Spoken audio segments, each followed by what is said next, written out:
Selamat datang di Lonceng Dunia. Seperti biasa kali ini kita akan membahas tentang Dewa-Dewi Olympus, mitologi Yunani yang menjadi legenda. Mitologi Yunani merupakan suatu literatur yang selalu menarik untuk dibahas dan merujuk kepada para Olympians atau dewa yang mengatur alam semesta. Mereka dikenal sebagai Olympians karena mereka memiliki istana di Gunung Olympus. Para dewa yang disebutkan dalam mitologi Yunani sebenarnya adalah generasi ketiga setelah Protogenoi dan Titans. Para dewa Olympus terdiri atas 12 dewa dengan 6 dewa keturunan awal dan 6 lainnya adalah keturunan Zeus. Masing-masing dari mereka memiliki kekuatan dan kelebihan tersendiri. Berikut adalah daftar 12 legenda terkenal. Orang dahulu memuja mereka sebagai dewa pada masa itu. Dewa Zeus. Menurut mitologi Yunani klasik, Zeus adalah penguasa Olympus yang juga raja dan pemimpin para dewa. Zeus adalah rekan Jupiter dalam mitologi Romawi. Meskipun dia adalah dewa abadi, dia masih memiliki banyak hal untuk ditangani tetapi bukan masalah manusia sama sekali. Zeus adalah anak bungsu dari Cronus dan Rhea, salah satu dewa Titan. Mereka disembunyikan dari ayahnya yang memiliki masalah dengan ramalan bahwa dia akan digulingkan oleh seorang putra. Begitu Zeus tumbuh dewasa dan mengetahui apa yang telah terjadi, dia membunuh ayahnya untuk mengambil alih. Dia memiliki kuasa atas langit, bumi dan cuaca. Dewa Poseidon. Dalam mitologi Romawi, Poseidon juga dikenal sebagai Neptunus. Dia adalah penguasa semua lautan. Dia diyakini telah menciptakan gempa bumi dan badai sebagai wilayah kekuasaannya. Istrinya adalah Aegea dan anak-anak mereka adalah Gorgon. Sementara itu, di bumi, seorang manusia bernama Prometheus mencuri api dari para dewa dan memberikannya kepada manusia. Poseidon digambarkan sebagai dewa perkasa yang menunggangi kuda setengah ikan dan mengacungkan trisulanya. Dia sangat dihormati oleh para nelayan dan pelayaran kuno. Sama seperti adiknya Zeus, Poseidon juga memiliki banyak hubungan dengan wanita. Dewa Ares. Ares merupakan anak Zeus dan Hera. Ia merupakan dewa perang yang terkenal karena kebrutalannya dalam bertempur. Bangsa Romawi kuno menyebut Ares dewa Mars. Meski Ares dikenal sebagai dewa perang, banyak kerajaan yang tidak mau memujanya karena dianggap terlalu kejam dan tidak punya belas kasihan. Dia dikenal sebagai dewa perang, dan penggambarannya sering dilalap api, mengenakan baju besi dan helm, dan memegang tombak. Amazon, Harmony dan Eros adalah anak dari Ares dan Aphrodite dan dia juga ayah dari Hephaestus oleh Hera atau Gaia. Dalam mitologi Romawi, Mars adalah dewa perang dan juga penjaga pertanian. Dia sering digambarkan dengan tombak di tangannya, mengenakan pakaian militer dan membawa perisai. Nama Romawinya adalah Martius atau Mever, dalam Sabin, Maurus. Mitos paling penting tentang Mars dalam budaya Romawi adalah bahwa ia lahir dari darah rahim ibunya yang terputus. Dewi Hera. Hera merupakan ratu para dewa, ia juga anak dari Titans Kronos dan Titanes Rhea, yang mana adalah kakak perempuan Zeus, sekaligus istrinya. Hera adalah dewi perlindungan bagi pernikahan, kelahiran dan persalinan, para wanita dan pengatur bintang-bintang di angkasa. Dari pernikahannya dengan Zeus, ia memiliki 3 orang anak yaitu Ares, Hephaestus dan Eileithyia. Simbolnya adalah bulan sabit dan bintang, mahkota bertanduk, tongkat kerajaan dan burung merak. Hera adalah tokoh sentral dalam banyak mitologi, termasuk agama Yunani kuno dan mitologi Romawi. Dalam mitos ini, ia dilahirkan sebagai putri Cronus dan Rhea. Dia adalah istri Zeus, saudara ipar dan cinta pertamanya. Hera memiliki 2 saudara laki-laki, Zeus dan Poseidon. Beberapa ahli menyimpulkan bahwa namanya berasal dari kata Yunani, Hara. Dewa Hermes. Hermes dikenal sebagai dewa yang cerdas dan tampan. Padanannya dalam mitologi Romawi adalah dewa Merkurius. Hermes adalah putra Zeus dengan istrinya yang bernama Maia. Ia merupakan dewa pengantar pesan, dewa penunjuk jalan, dewa pelindung para petualang, dan dewa penuntun arwah. Dijuluki sebagai Psikopompos yang berarti dewa pengantar arwah menuju dunia bawah, ia dapat melintasi 3 dunia yaitu dunia para dewa, dunia manusia dan dunia kematian atau dunia bawah. Dewa Hermes adalah utusan para dewa, dia adalah menteri dan pemberita mereka. Dia melakukan perjalanan di darat dan laut, mewakili kecepatan dan ringan terlepas dari tubuhnya yang besar. Orang Romawi memanggilnya Merkurius, pendiri orakel pertama di Delphi. Ia mengilhami orakel di seluruh Yunani.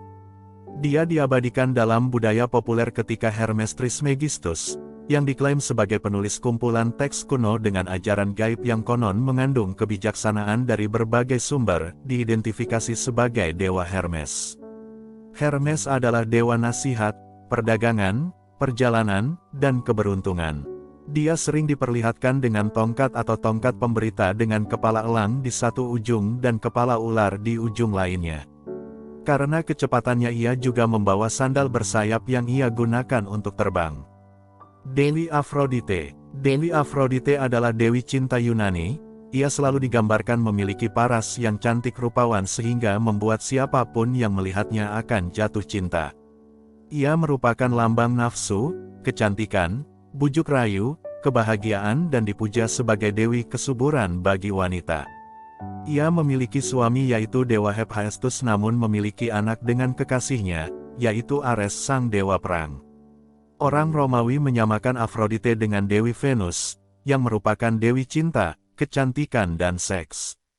Dewi Venus adalah dewi cinta dan kedamaian Romawi. Dia sering digambarkan memiliki wajah cantik yang dapat mengubah siapapun menjadi kekasih langsung. Ia juga dikenal karena kesuburannya, yang ia lambangkan melalui hubungannya dengan hewan, tumbuhan, atau fenomena alam seperti bunga. Dia biasanya menikah dengan Jupiter tetapi berselingkuh dengan Mars. Dewi Athena. Athena adalah dewi kebijaksanaan juga penyusun strategi perang yang handal. Selain itu, ia juga dikenal sebagai dewi seni, keindahan jiwa dan dewi kepandaian serta pendidikan. Ia merupakan anak Zeus dan Metis. Digambarkan sebagai wanita dengan aura kecerdasan yang kuat, mengenakan baju perang lengkap dengan pelindung kepala dan memegang perisai serta tombak. Hewan kesayangannya adalah burung hantu. Athena juga merupakan pelindung bagi gadis-gadis perawan sebab dirinya sendiri juga adalah dewi yang perawan. Persamaannya dalam kepercayaan Romawi kuno adalah Dewi Minerva. Burung hantu adalah hewan pilihan Athena, karena mewakili penglihatannya yang tajam dan penilaiannya yang bijaksana. Karena burung hantu adalah burung nokturnal, kebijaksanaan Athena terwujud di malam hari ketika dia menguasai langit. Dewa Apollo. Apollo adalah dewa matahari, cahaya, musik, ramalan, panahan, penyembuhan dan pelindung kaum muda. Ia memiliki saudari kembar yaitu Artemis dan merupakan anak dari Zeus dan Leto. Ia secara khusus dianugerahi kuasa untuk mengatur pergerakan matahari di langit dan cahaya di bumi. Karena ketampanannya, Apollo menjadi sangat angkuh dan mengira semua wanita akan jatuh cinta kepadanya. Namun kenyataannya, semua kisah cinta Apollo berakhir buruk. Ia juga dikenal sebagai salah satu dewa pemarah. Apollo adalah salah satu dari banyak anak Zeus dengan Leto. Ketika Leto melahirkan anak kembarnya, Artemis lahir pertama dan Apollo lahir terakhir. Karena fakta bahwa Artemis adalah yang pertama dalam antrean, dia mendapat lebih banyak perhatian dari ibu mereka. Akibatnya, Apollo menjadi sangat cemburu pada saudara perempuannya dan mulai membencinya karenanya. Sebagai cara untuk menebusnya, dia sering memberikan hadiah kepada wanita sebagai hadiah Leto.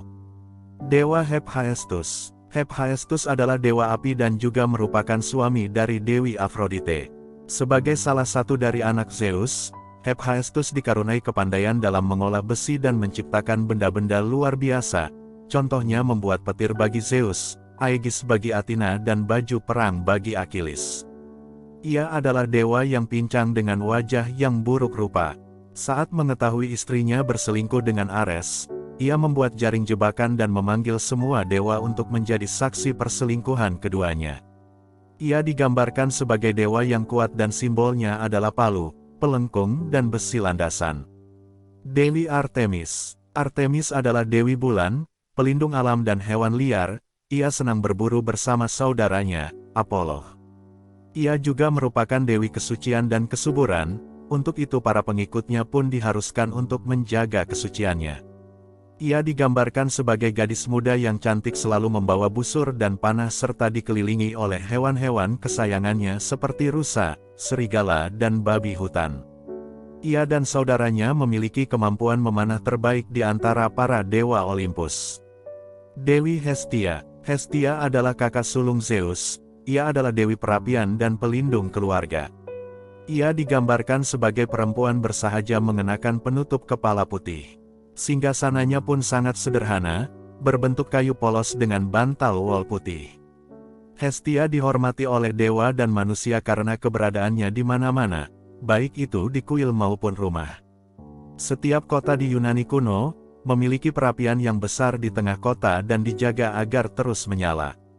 Api ini akan dibawa apabila mereka ingin mendirikan sebuah kota baru. Dalam mitologi Romawi, Hestia dikenal dengan nama Vesta.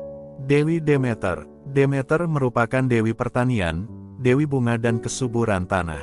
Ia mengendalikan musim panen dan rambutnya melambangkan untaian bulir-bulir gandum. Demeter disebut sebagai pengganti Hades di Olympus karena Hades lebih menyukai untuk tinggal di dunia bawah. Demeter juga disebut sebagai dewi pembawa musim. Ini terjadi ketika anaknya Persephone dinikahi oleh Hades dan dibawa untuk tinggal di dunia bawah. Saat Demeter sedih, bumi mengalami musim dingin dan saat Persephone mengunjunginya, ia sangat bahagia dan pada saat itulah terjadi musim semi. Itulah 12 dewa-dewi Olympus yang dianggap telah oleh orang Yunani sebagai bagian dari sejarah. Orang Yunani kuno juga menggunakan mitologi untuk menjelaskan berbagai fenomena alam yang terjadi. Mitologi Yunani sendiri terbagi atas 3 bagian yaitu asal mula terbentuknya dunia, kelahiran para dewa dan keberadaan manusia awal. Jika kamu termasuk salah satu penggemar astronomi pastinya sudah tidak asing dong dengan nama-nama dewa Yunani kuno. Sebagian besar nama rasi bintang dan planet diambil dari nama dewa dan dewi dari mitologi ini.